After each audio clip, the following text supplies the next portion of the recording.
Hello everyone, welcome back to my YouTube channel Max with Moin. ಇವತ್ತು ನಾವು SSLC board exam ಏನು ನಡೀತಿದೆ ಇದ್ರದ್ದು ಮಾಡಲ್ ಪೇಪರ್ಸನ್ನು ಬಿಟ್ಟಿದ್ದಾರೆ. ಮಾಡಲ್ ಪೇಪರ್ 2 ಸೈನ್ಸ್ ಪಾರ್ಟಲ್ಲಿ ಸ್ಪೆಷಲಿ ನಮ್ಮ ಏನು ಫಿಸಿಕ್ಸ್ ಪೋರ್ಷನ್ ಇದೆ, ಆ ಫಿಸಿಕ್ಸ್ ಪೋರ್ಷನನ್ನು ನಾನು ಇವತ್ತು ಡಿಸ್ಕಷನ್ ಮಾಡೋಕ್ಕೆ ಹೋಗ್ತಿದ್ದೀನಿ. ಫಸ್ಟ್ ಕ್ವಶನ್ ನಿಮಗೆ ಮಲ್ಟಿಪಲ್ ಚಾಯ್ಸ್ ಕ್ವಶನಲ್ಲಿ ಇರೋವಂಥದ್ದು, the SI unit of electric current is. ನಿಮಗೆ ಗೊತ್ತಿದೆ, ಕಮೆಂಟ್ ಮೂಲಕ ತಿಳಿಸಿ, ಅದನ್ನು ನಾನಂತೂ ಆನ್ಸರ್ ಹೇಳಲ್ಲ. Okay, question number 2, observe the given figure. ನೋಡಿ, ಈ ಫಿಗರನ್ನು ನೋಡ್ತಿರ್ಬೋದು ನೀವು. The magnetic field at the centre of the circular coil.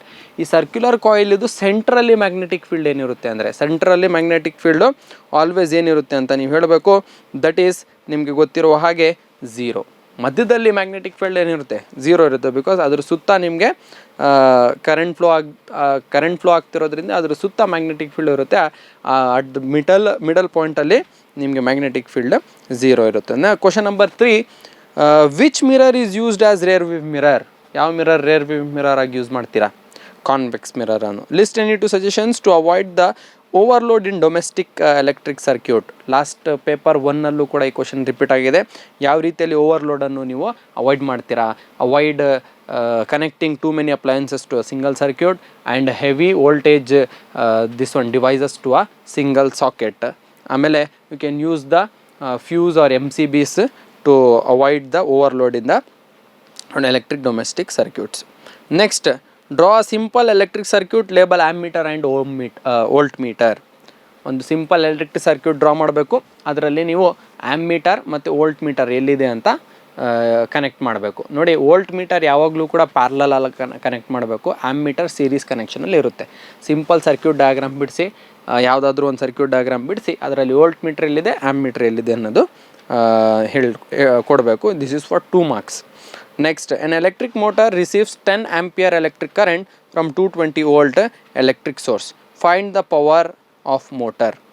ನಿಮ್ಗೆ ಇಲ್ಲಿ ಏನು ಮಾಡ್ತಿದೆ, ಎಲೆಕ್ಟ್ರಿಕಲ್ ಮೋಟರ್ ಏನು ಮಾಡ್ತಿದೆ ಅಂದರೆ 10 amperes of current 220 volt. Find the power of motor. Power ಕಂಡುಹಿಡಬೇಕು. P = VI ಫಾರ್ಮುಲಾ ಅಪ್ಲೈ ಮಾಡ್ತೀರಾ, ಸಿಂಪಲ್ ಕ್ಯಾಲ್ಕುಲೇಷನ್ ಸಬ್ಸ್ಟಿಟ್ಯೂಟ್ ಮಾಡ್ತೀರಾ, ನಿಮಗೆ ಆನ್ಸರ್ ಸಿಗುತ್ತೆ. VI ಅಂದರೆ 220 × 10 ಅದೆಷ್ಟಾಗುತ್ತೆ, 2200 ಆಗುತ್ತೆ. That is nothing but 2.2 kW. Draw the draw a diagram to represent the experiment conducted by the Newtons to show the recombination of white light. Newton's experiment ಇತ್ತು ನೋಡಿ, recombination of white light. ಅದನ್ನು ಇದು ಮಾಡಬೇಕು, ಅಷ್ಟೇ draw ಮಾಡಬೇಕು. ಅದ್ರ ಬಗ್ಗೆ 1-2 lines ಬರೀರಿ, ಮತ್ತು ಅದು ಪ್ರಾಕ್ಟೀಸು ಕೂಡ ಮಾಡಿ. Question number 8, state 2 laws of reflection. Reflection ಬಗ್ಗೆ ಕೇಳಿದ್ದಾನೆ, 2 ಲಾಸನ್ನು ಬರೀರಿ. What is the magnification of mirror? What does the negative sign indicates in the magnification value? ಏನು ಮ್ಯಾಗ್ನಿಫಿಕೇಷನ್ ಆಫ್ ಮಿರರ್ ಅಂದರೆ ಏನು? Magnification gives us how much large or the small the object is when compared image is when compared to the object ಅನ್ನೋದು magnification ನಮಗೆ ಹೇಳುತ್ತೆ ಅಲ್ವಾ. It is the ratio between the this one height of the object and the height of the image ಅಂತಲೂ ಕೂಡ ಬರಿಬೋದು. What does the negative sign indicates? Negative sign ಏನು ಹೇಳ್ತಿದೆ ಇಲ್ಲಿ? ನೆಗೆಟಿವ್ ಸೈನ್ ಹೇಳೋದು the image is real and inverted. Positive sign ಇದ್ದರೆ, positive sign ಮ್ಯಾಗ್ನಿಫಿಕೇಷನಲ್ಲಿ positive sign ಬಂದರೆ ಏನು, virtual and direct. Negative sign ಬಂದರೆ real and inverted. Next is or question ಇದೆ, ಇದರಲ್ಲೇ ಇದೆ or question. Explain the activity which shows the refraction of light through a glass ಸ್ಲ್ಯಾಬಿಂದ light ray ಯಾವ ರೀತಿಯಲ್ಲಿ ರಿಫ್ಲೆಕ್ಟ್ ಆಗುತ್ತೆ ಅನ್ನೋದು ಒಂದು ಎಕ್ಸ್ಪೆರಿಮೆಂಟ್ ಇದೆ, ಅದನ್ನು ಓದ್ಕೊಳ್ಳಿ. Question number 9, what is near sightedness? Near sightedness ಅಂದರೆ ಅದೇ ಮಯೋಪಿಯಾ ಅಂದರೆ ಏನು? A person can see a near objects clearly but cannot see the far objects. ಅದನ್ನು ಮಯೋಪಿಯಾ ಅಥವಾ ನಿಯರ್ ಸೈಟೆಡ್ನೆಸ್ ಅಂತ ಕರಿತೀವಿ. What is power of accommodation? The ability of a lens to adjust its focal length is called power of accommodation. How does the eye accommodate to see the distant object? ಯಾವ ರೀತಿಯಲ್ಲಿ I accommodate ಮಾಡುತ್ತೆ distant object, ದೂರ ಇರುವಂಥದ್ದು ಆಬ್ಜೆಕ್ಟನ್ನು ನೋಡಲಿಕ್ಕೆ ನಮ್ಮ ಕಣ್ಣು ಯಾವ ರೀತಿಯಲ್ಲಿ ಅದೇ ಅಡ್ಜಸ್ಟ್ ಮಾಡ್ಕೊಳ್ಳುತ್ತೆ ಅಥವಾ ಅಕೊಮಡೇಟ್ ಮಾಡುತ್ತೆ ಅಂದರೆ, ನಮ್ಮ ಕಣ್ಣಲ್ಲಿ ಲೆನ್ಸ್ ಇರುತ್ತೆ, ಕಾನ್ವೆಕ್ಸ್ ಲೆನ್ಸ್ ಇರುತ್ತೆ. ಈ ಲೆನ್ಸ್ ಅಡ್ಜಸ್ಟ್ ಮಾಡುವಂಥದ್ದು ಸೀಲರಿ ಮಸಲ್ಸ್. ಲೆನ್ಸ್ ಮೇಲೆ ಸೀಲರಿ ಮಸಲ್ಸ್ ಅಂತ ಇರುತ್ತೆ. ಈ ಮಸಲ್ಸ್ ಏನು ಮಾಡುತ್ತೆ ಅಂದರೆ ಲೆನ್ಸನ್ನು ಥಿಕ್ ಮತ್ತು ಥಿನ್ ಮಾಡುತ್ತೆ.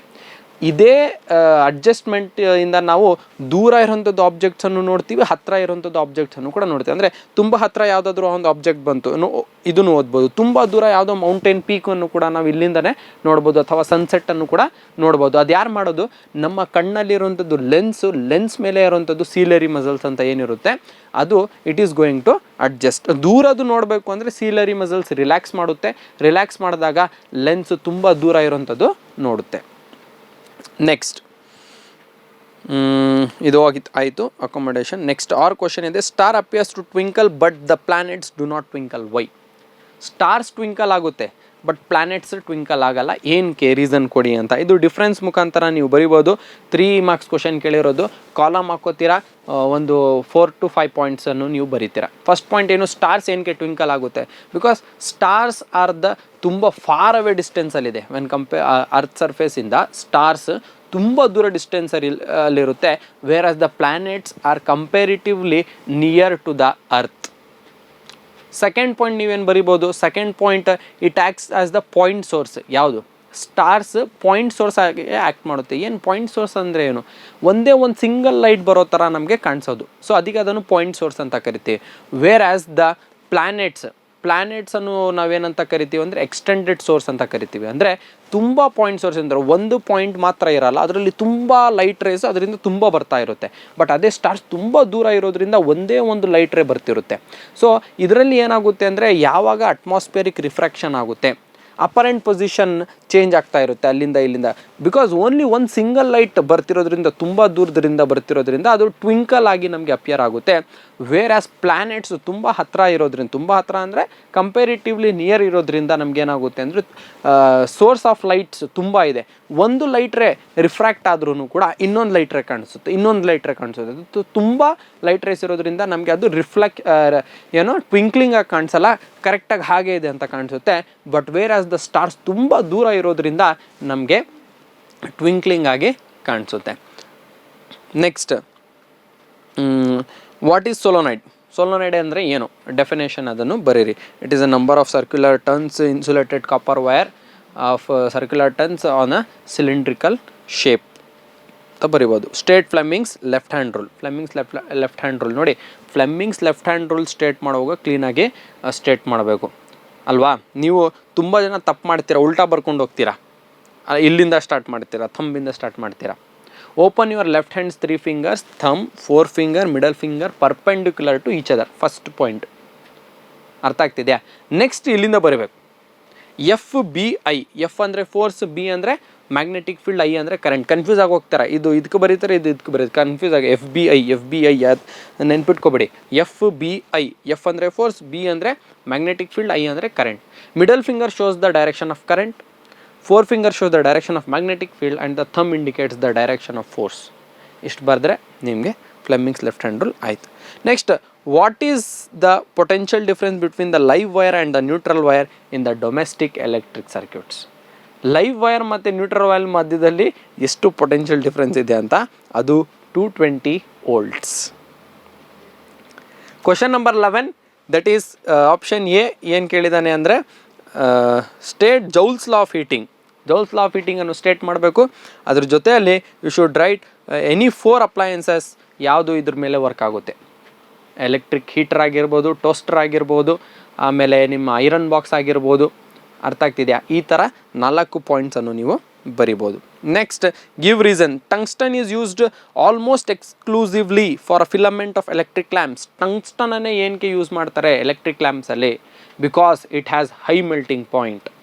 ತುಂಬ ಜಾಸ್ತಿ ಮೆಲ್ಟಿಂಗ್ ಪಾಯಿಂಟ್ ಇದೆ, ತುಂಬ ಬೇಗ ಅದು ಮೆಲ್ಟ್ ಆಗಲ್ಲ, ಆ್ಯಂಡ್ ಹೈ ರೆಸಿಸ್ಟೆನ್ಸ್ ಇರೋದ್ರಿಂದ ಇದನ್ನು ಟಂಗ್ಸ್ಟನನ್ನು ನಾವು ಯೂಸ್ ಮಾಡ್ತೀವಿ. 2 ರೀಸನ್ಸನ್ನು ಬರೀರಿ. Copper and aluminium wires are usually employed for electricity transmission. ಏನಕ್ಕೆ ಕಾಪರ್ ಮತ್ತು ಅಲ್ಯೂಮಿನಿಯಮನ್ನೇ ಯೂಸ್ ಮಾಡ್ತಾರೆ? Because they are the good conductors of electricity. It has low resistance. ಯಾವುದು? ಕಾಪರ್ ಮತ್ತು ಅಲ್ಯೂಮಿನಿಯಂ. ಮತ್ತು copper and aluminium shows the ductility property. Ductility ಅಂದರೆ ಏನು? Easily it can be made into thin wires. So ಆ ಪಾಯಿಂಟನ್ನು ಬರೀತಾರೆ. Or question ಇದೆ, state Ohm's law ಬರೀತೀರಾ. List the factors on which resistance of a conductor depends. Last ಕ್ಲಾಸಲ್ಲೂ ಕೂಡ ಹೇಳಿದೆ, ಲಾಸ್ಟ್ ವಿಡಿಯೋಲ್ಲೂ ಕೂಡ, ರೆಸಿಸ್ಟೆನ್ಸ್ ಆಫ್ ಅ ಕಂಡಕ್ಟರ್ ಯಾವುದ್ರ ಮೇಲೆ ಡಿಪೆಂಡ್ ಆಗಿರುತ್ತೆ ಅಂತ. First length of a conductor, area of cross section and temperature ಮತ್ತು ನೇಚರ್ ಆಫ್ ದ ಮೆಟೀರಿಯಲ್. ಈ 4 ಪಾಯಿಂಟ್ಸಲ್ಲಿ ಕವರ್ ಆಗಿರುತ್ತೆ. ಆಪ್ಷನ್ ಬಿ ಇದೆ, the potential difference between 2 points is 1 volt, mention the meaning of this statement. ನೋಡಿ, application level question ಅಂದರೆ ಇದೇ ಥರ ಕೇಳೋಂಥದ್ದು. ಅವ್ನು ನಿಮಗೆ ಡಿಫೈನ್ 1 ಜೌಲ್ ಅಂತ ಕೇಳಿಲ್ಲ, ನಿಮಗೆ ಡಿಫೈನ್ 1 ವೋಲ್ಟ್ ಅಂತ ಕೇಳಿಲ್ಲ. ಅವನು ಏನು ಮಾಡಿದ್ದಾನೆ, ನಿಮಗೆ ಸ್ಟೇಟ್ಮೆಂಟ್ ಕೊಟ್ಬಿಟ್ಟಾನೆ. The potential difference between 2 points is 1 volt ಅಂದಾಗ mention the meaning of this statement ಅಂದರೆ it is a 1 joule of work done to carry a unit charge from 1 place to another place is called 1 volt ಅಂತ ಇದೆಯಲ್ಲ, ಅದೇ ಇಲ್ಲಿ statement ಬರೀಬೇಕು. Next is question number 12, last question of the physics part. An object is placed perpendicular to the principal axis of convex lens of focal length 20 centimeter. If the distance of the image is 20 is to be 60, then at what distance the object is placed from the lens. ನೋಡಿ, first given ಬರ್ಕೋಬೇಕು. Principal convex lens, convex ಅಂದಿದ ತಕ್ಷಣ ನಿಮ್ಗೆ ಏನು ಬರಬೇಕು, positive. ಯಾವುದು? Focal length positive ಇರುತ್ತೆ. Lens ಇರೋದ್ರಿಂದ ಲೆನ್ಸ್ ಫಾರ್ಮುಲಾ ಹಾಕ್ಕೋತೀರಾ, 1/f = 1/v - 1/u. ಓಕೆನಾ? ಈ ಫಾರ್ಮುಲಾ ಹಾಕ್ಕೊಂಡು ನೀವೇನು ಮಾಡ್ತೀರಾ, ಫಸ್ಟು ಫೋಕಲ್ ಲೆಂತ್ ಕಂಡುಹಿಡಿತೀರಾ. ಫೋಕಲ್ ಲೆಂತ್ ಕಂಡುಹಿಡಿದ್ರೆ ನಿಮ್ಗೆ ಏನು, then find the distance of the object place is to be placed from the lens. Already ಅವನು ಏನು ಕೊಟ್ಟಿದ್ದಾನೆ, ಫೋಕಲ್ ಲೆಂತ್ ಕೊಟ್ಟಿದ್ದಾನೆ, ಮತ್ತು ನಿಮಗೆ ಇಮೇಜ್ ಡಿಸ್ಟೆನ್ಸ್ ಕೊಟ್ಟಿದ್ದಾನೆ. ಯು ಕಂಡುಹಿಡಿಬೇಕು. ನೀವು ಸಬ್ಸ್ಟಿಟ್ಯೂಟ್ ಮಾಡ್ತೀರಾ, ಯು ಕಂಡುಹಿಡಿತೀರಾ. ಆನ್ಸರ್ ಕಮೆಂಟ್ ಮಾಡಿ. B, object distance and image distance of a lens ಕೊಟ್ಟಿದ್ದಾನೆ. ಆಬ್ಜೆಕ್ಟ್ ಡಿಸ್ಟೆನ್ಸು ಕೊಟ್ಟಿದ್ದಾನೆ, ಇಮೇಜ್ ಡಿಸ್ಟೆನ್ಸು ಕೊಟ್ಬಿಟ್ಟಿದ್ದಾನೆ respectively. Decide the type of lens and nature of the image. ಯಾವ ಟೈಪ್ ಆಫ್ ಲೆನ್ಸ್ ಇದು, ಯಾವುದು convex ಲೆನ್ಸಾ concave ಲೆನ್ಸಾ ಕಂಡುಹಿಡಿಬೇಕು. ಆಮೇಲೆ nature of the image ಕೂಡ ಕಂಡುಹಿಡಬೇಕು. ನಿಮಗೆ ಫೋಕಲ್ ಲೆಂತ್, ನಿಮಗೆ ನೀವು ಫೋಕಲ್ ಲೆಂತ್ ಕಂಡುಹಿಡಿದ್ರೆ ಸೇಮ್ ಫಾರ್ಮುಲಾ ಅಪ್ಲೈ ಮಾಡಿ. ವಿ ಮತ್ತು ಯು ಕೊಟ್ಟಿದ್ದಾನೆ, ಸಬ್ಸ್ಟಿಟ್ಯೂಟ್ ಮಾಡಿ. ಫೋಕಲ್ ಲೆಂತ್ ನೆಗೆಟಿವ್ ಬಂದರೆ ನಿಮ್ಗೆ ಗೊತ್ತಿದೆ ಅದು ಕಾನ್ಕೇವ್ ಆಗಿರುತ್ತೆ. ಏನಕ್ಕಂದರೆ ಕಾನ್ವೆಕ್ಸ್ ಆಗಬೇಕು ಅಂದರೆ ನಿಮ್ಗೆ ಏನಾಗಿರಬೇಕು, ಪಾಸಿಟಿವ್ ಆಗಿರಬೇಕು. ಸೊ ಇಲ್ಲಿ ಇದು ಡಿಸೈಡ್ ಮಾಡುತ್ತೆ. Next, decide the type of lens. ಯಾವ ಲೆನ್ಸ್, ಕಾನ್ವೆಕ್ಸಾ ಕಾನ್ಕೇವಾ ಅಂತ ನೋಡಿ. ಕಾನ್ವೆಕ್ಸ್ ಲೆನ್ಸ್ ಏನು ಮಾಡುತ್ತೆ ಅಂದರೆ ರಿಯಲ್ ಆ್ಯಂಡ್ ಇನ್ವರ್ಟೆಡ್ ಇಮೇಜ್ ಕೊಡೋದ್ರಿಂದ ನಿಮಗೆ ಫೋಕಲ್ ಲೆಂತ್ ನೆಗೆಟಿವಲ್ಲಿ ಬರ್ಬೋದು. Okay, so nature of the image ಕಂಡುಹಿಡಬೇಕು ಅಂದರೆ ನಿಮಗೆ ಮ್ಯಾಗ್ನಿಫಿಕೇಷನ್ ಕಂಡುಹಿಡಬೇಕು. ಮ್ಯಾಗ್ನಿಫಿಕೇಷನ್ ಫಾರ್ಮುಲಾ ಹಾಕ್ತೀರಾ, ನೇಚರ್ ಆಫ್ ದ ಇಮೇಜ್ ಕಂಡುಹಿಡಿತೀರಾ. ಡಿಮಿನಿಷ್ಡ್ ಬರುತ್ತೆ, virtual, erect and highly diminish ನಿಮಗೆ ಬರುತ್ತೆ ಅಂತ ಅಂದ್ಕೊಂಡಿದ್ದೀನಿ. ನೀವು ಫೈಂಡ್ ಔಟ್ ಮಾಡಿ ಮ್ಯಾಗ್ನಿಫಿಕೇಷನ್ನು, ಕಮೆಂಟ್ ಮಾಡಿ whether virtual, erect and diminish ಬರುತ್ತಾ ಅಥವಾ ರಿಯಲ್, ಇನ್ವರ್ಟೆಡ್ ಆ್ಯಂಡ್ ಡಿಮಿನಿಷ್ ಬರುತ್ತಾ ಅನ್ನೋದು ನೀವು ಕಮೆಂಟ್ ಮೂಲಕ ನನಗೆ ಈ ವಿಡಿಯೋಲ್ಲಿ ತಿಳಿಸಿ. ಕೆಮಿಸ್ಟ್ರಿ ಮತ್ತು ಬಯೋ ಪಾರ್ಟು ಕೂಡ ಎಕ್ಸ್ಪ್ಲೇನ್ ಮಾಡಬೇಕು ಅಂದರೆ ಕಮೆಂಟ್ ಮಾಡಿ, ಖಂಡಿತ ನೆಕ್ಸ್ಟ್ ವೀಡಿಯೋಲಿ ಇದನ್ನು ಕೂಡ ಎಕ್ಸ್ಪ್ಲೇನ್ ಮಾಡ್ತೀನಿ. Till then stay tune. ಇನ್ನೂ ಕೂಡ ಸಬ್ಸ್ಕ್ರೈಬ್ ಮಾಡಿಲ್ಲ ಅಂದರೆ ಹೋಗಿ ಬೇಗ ಸಬ್ಸ್ಕ್ರೈಬ್ ಮಾಡಿ. Thank you.